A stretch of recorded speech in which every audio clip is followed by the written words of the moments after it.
Hello everyone, welcome back to my YouTube channel. Today we are going to explore the Victorian age in English literature, one of the most important and exam focused period in literary history. So stay with me till the end and build your concepts clearly and confidently. So let's get started. So first of all हम introduction to Victorian age को discuss करेंगे। First of all हम Victorian age का start देखते हैं। Victorian age हमारे पास start होती है 1832 से। सिंपली आप कह सकते हैं जैसे ही रोमांटिक एज एंड होती है उसके साथ ही हमारे पास विक्टोरियन एज स्टार्ट हो जाती है और ये एज 1901 में एंड होती है। नेम्ड आफ्टर क्वीन विक्टोरिया, और इस एज का नाम इस टाइम पीरियड की फेमस क्वीन विक्टोरिया के नेम पर रखा गया। और अगर इस एज की कैरेक्टरिस्टिक्स की बात की जाए तो इस एज को हम सिंपली इंडस्ट्रियल ग्रोथ की एज, साइंटिफिक डेवलपमेंट की एज और एज ऑफ सोशल चेंज के नाम से जानते हैं। नेक्स्ट हम हिस्टोरिकल बैकग्राउंड को डिस्कस करते हैं जो कि पेपर पॉइंट ऑफ व्यू से बहुत ही इम्पोर्टेंट है। सिंपली हम इस एज को इंडस्ट्रियल रेवोल्यूशन एक्सपेंशन की एज कह सकते हैं और इस एज की अगर बात की जाए तो इसमें growth of factories and cities हुई। आफ्टर दैट क्लास डिवीजन को बहुत ज़्यादा देखा गया इस एज में। क्लास डिवीजन सिंपली आप कह सकते हैं a difference between rich versus poor. इस एज से पहले ब्रिटिश एम्पायर एक्सपेंशन स्टार्ट हुआ जिसकी वजह से विक्टोरियन एज स्टार्ट हुई और इस एज को एज ऑफ साइंटिफिक डिस्कवरीज भी कहा जा सकता है। और इस एज में सबसे इम्पोर्टेंट जो डिस्कवरी हुई that was the discovery of Darwin theory of evaluation. Next हम important features of Victorian age को डिस्कस करते हैं। अगर इस एज के फीचर्स की बात की जाए तो इस एज में रियलिज्म एक डोमिनेंट फीचर था, मोरल सीरियसनेस एक इम्पोर्टेंट फीचर है, सोशल क्रिटिसिज्म की एज हम कह सकते हैं, इंटरेस्ट इन कॉमन पीपल की बात की गई, conflict between science and religion. सबसे जो मोस्ट इम्पोर्टेंट थिंग है जिस पर इम्फिसाइज किया गया इस एज में वो हमारे पास है conflict between science and religion. And the next one is optimism plus doubt. मतलब सिंपली आप कह सकते हैं इस एज को एज ऑफ पॉजिटिविटी के साथ साथ इस एज में कुछ डाउट्स भी एग्जिस्ट करते थे। नेक्स्ट हम बात करते हैं विक्टोरियन पोइट्री पे और इस एज के जो मेजर पोइट्स रह चुके हैं। अगर इस एज के मेजर पोइट्स की बात की जाए तो उसमें फर्स्ट नेम जो हमारे पास हाईलाइट होता है that is Alfred Lord Tennyson, Robert Browning, Matthew Arnold, Elizabethan Barrett Browning. और नेक्स्ट हम इस एज की मेन कैरेक्टरिस्टिक्स की बात करते हैं। इस एज को age of dramatic monologue, religious doubt की एज और इसके साथ साथ मोरल थीम्स पर इम्फिसाइज किया गया, जो चीज़ इस एज को डोमिनेट करती है। नेक्स्ट हम डिस्कस करते हैं कि व्हाट इज ड्रामेटिक मोनोलॉग। ये पेपर पॉइंट ऑफ व्यू से बहुत ही इम्पोर्टेंट है। फर्स्ट ऑफ ऑल हम ड्रामेटिक मोनोलॉग को डिफाइन करते हैं। ड्रामेटिक मोनोलॉग बेसिकली हमारे पास एक ऐसी पोएम होती है विच आ सिंगल स्पीकर रिवील्स हिज और हर कैरेक्टर थ्रू स्पीच, जिसमें एक सिंगल स्पीकर रिवील करता है कैरेक्टर की स्पीच के बारे में।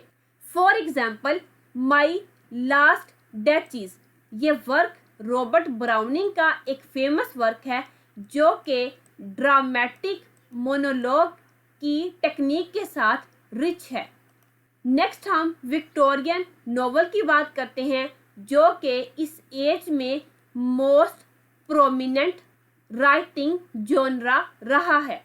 विक्टोरियन एज को हम एज ऑफ गोल्डन नॉवल भी कह सकते हैं, या आप कह सकते हैं कि इस एज को गोल्डन एज ऑफ नॉवल के नाम से जाना जाता है। फर्स्ट ऑफ ऑल इसमें हम इस एज के मेजर नॉवलिस्ट को डिस्कस करते हैं, जिनमें हमारे पास फर्स्ट नेम है Charles Dickens, Thomas Hardy, George Eliot और शार्लट ब्रोंटी। ये इस एज के 4 मेजर, या आप सिंपली कह सकते हैं डोमिनेंट नॉवलिस्ट रहे हैं। नेक्स्ट हम इनके राइटिंग थीम्स को डिस्कस करते हैं, जो कि पेपर पॉइंट ऑफ व्यू से बहुत ही इम्पोर्टेंट है। सिंपली इनकी राइटिंग में जो मेजर थीम्स हमें मिलते हैं, उनमें प्रोमिनेंट थीम है poverty, social injustice, industrial problems and women issue. As you know, Charlotte Bronte जो कि एक फीमेल राइटर है, सो इनकी राइटिंग मोस्टली वुमेन इश्यूज को डिस्कस करती हुई नजर आती है। आई होप सो ये स्लाइड भी आपको क्लियर होगी।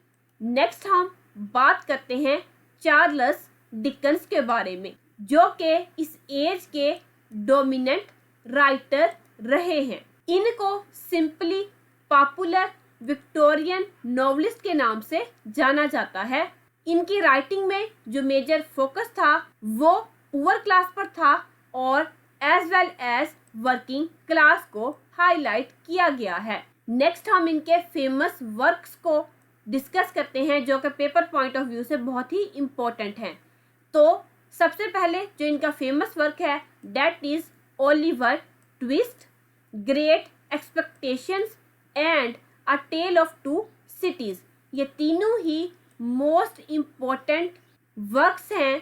इन वर्क्स की वजह से चार्ल्स डिकन्स बहुत ज़्यादा फेमस हुए, और ये हमारे एग्जाम्स में मोस्टली रिपीटेड नॉवेल्स हैं। नेक्स्ट हम बात करते हैं थॉमस हार्डे के बारे में। इनकी राइटिंग जो थी वो पेसिमिस्टिक अप्रोच को यूज़ करती थी।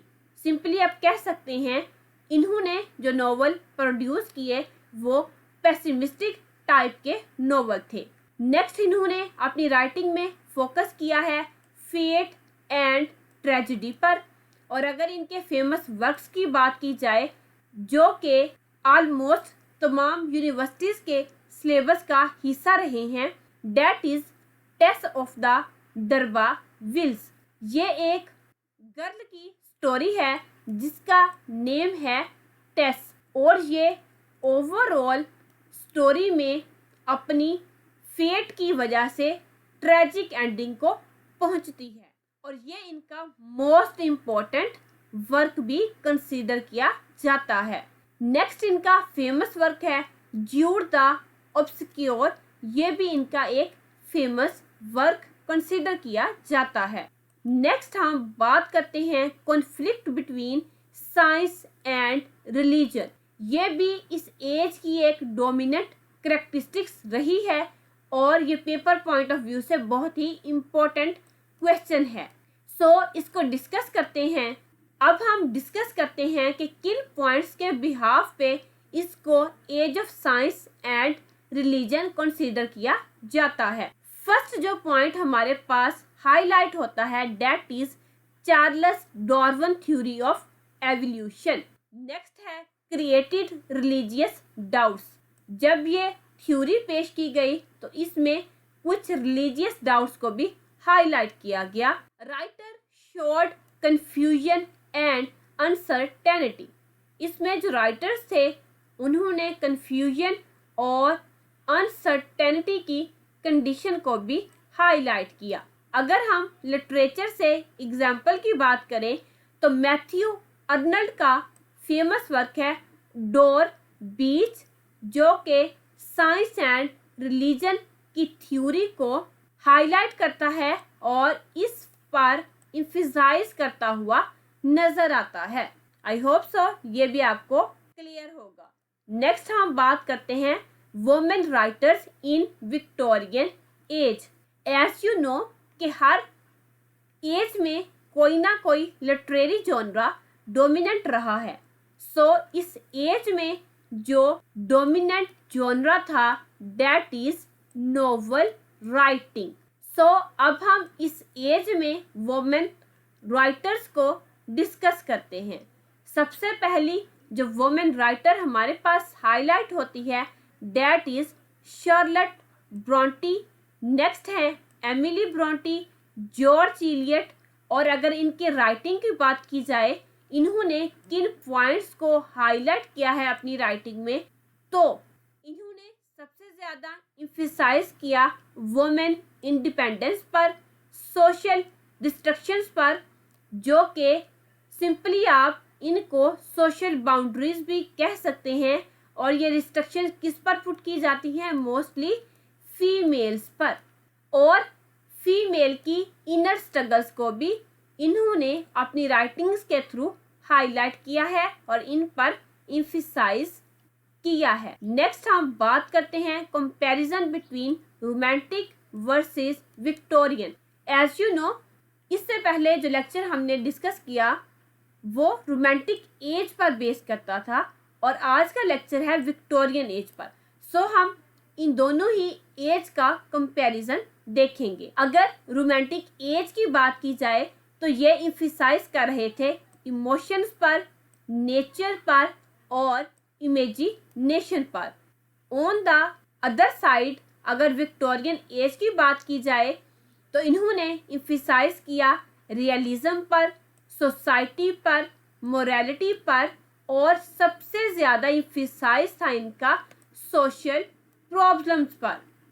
सबसे ज़्यादा इनका एम्फसाइज था सोशल प्रॉब्लम्स पर। रोमांटिक एज में कॉमन मैन को डिस्कस किया गया। यू नो वेल कि इसमें कॉमन मैन को डिस्कस किया गया, बट विक्टोरियन एज में सोशल प्रॉब्लम्स को हाईलाइट किया गया। नेक्स्ट अगर हम कंक्लूजन की बात करें, सो सिंपली इन तमाम पॉइंट्स के बिहाफ पे हम इस एज को या इस पीरियड को period of transition and change कह सकते हैं, बिकॉज इस एज में इंडस्ट्रियल चेंज आया जो कि प्रीवियस किसी भी एज में नज़र नहीं आया।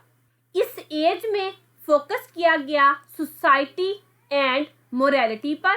सिंपली आप कह सकते हैं कॉमन मैन की प्रॉब्लम्स को डिस्कस किया गया। इस एज में बहुत से ग्रेट पोएट्स और नॉवलिस्ट प्रोड्यूस हुए जिन्होंने इस एज को बहुत ज़्यादा प्रोमिनेंट किया। और ये वो एज थी जिसमें रियलिस्टिक फिक्शन ने अपनी जगह बनाई और जो राइटिंग प्रोड्यूस की गई वो रियलिस्टिक पॉइंट्स के बिहाफ पे राइज की गई या इसमें रियलिस्टिक एलिमेंट्स को ऐड किया गया। आई होप सो ये ओवरऑल एज आपको क्लियर होगी। That's all for today's lecture on the Victorian age. Revise these concepts carefully because clarity in literary history is the key to scoring high in exams. Learn with passion, prepare with confidence, and succeed with excellence. See you in the next video. Till then, take care.